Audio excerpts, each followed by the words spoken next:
Hello everyone, आज इस video में हम डिस्कशन करेंगे non ideal solution. Non ideal solution हमारे दो प्रकार के होते हैं।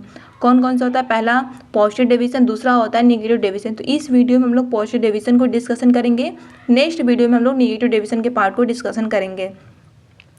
तो देखो, अब पॉजिटिव डिवीजन या नेगेटिव डिवीजन दोनों ही केस में क्या होगा, ये राउल्स लॉ को ओबे नहीं करेगा। क्यों नहीं करेगा? क्योंकि ये नॉन आइडियल सॉल्यूशन की बात कर रहे हैं। तो डज नॉट ओबेज क्या होते हैं? राउल्स लॉ, पहला केस। दूसरा होती है जो पॉजिटिव डिवीजन होगा, तो ये जो पी टोटल ऑब्जर्वर होगा वो ज़्यादा हो जाएगा किससे? पी टोटल कैलकुलेटर से।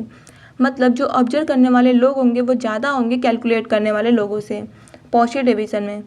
अब तीसरा पॉइंट कह रहे हैं कि इंट्रामॉलिक्यूलर फोर्स बिटवीन ए और ए के बीच एंड बी और बी के बीच आर ग्रेटर। ग्रेटर का मतलब ज़्यादा होता है देन, मतलब किससे?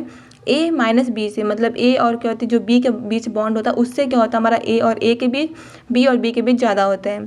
फोर कंडीशन क्या होगा, कैसे पहचानोगे पॉजिटिव डिवीजन या निगेटिव है? तो देखो, पॉजिटिव है, पॉजिटिव होगा तो वहाँ पर डेल एच मिक्सिंग ज़्यादा हो जाएगा, डेल भी मिक्सिंग ज़्यादा होगा किससे? जीरो से ज़्यादा हो जाएगा। फिर डेल एस को आप सफाई याद रखना।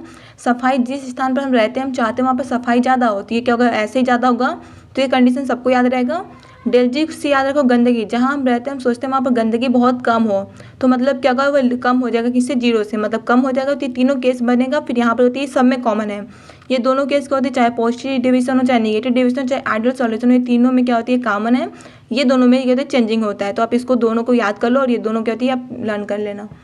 अब देखो, पॉजिटिव डिवीजन है नॉन आइडियल सॉल्यूशन के लिए क्या होती है? Positive division. अब पॉजिटिव डिवीजन है तो मतलब ये जो ग्राफ बनेगा ऊपर बनेगा, तो ये जो प्लॉट बनेगा ये हमारे पास ये ऊपर बनेगा। तो पी नॉट ए हो जाएगा, पी नॉट बी होगा। अगर एक्स ए इक्वल टू 1 रख रहे हैं तो यहाँ पर एक्स बी इक्वल टू 0 हो जाएगा। अगर एक्स ए इक्वल टू 0 रख रहे हैं तो यहाँ पर एक्स बी इक्वल टू 1 हो जाएगा। क्योंकि ऐसा क्यों कंडीशन बना? तो जो पी टोटल ऑब्जर्वर होता है वह ज़्यादा होता है पी टोटल कैलकुलेटर से। Thank you for watching this video.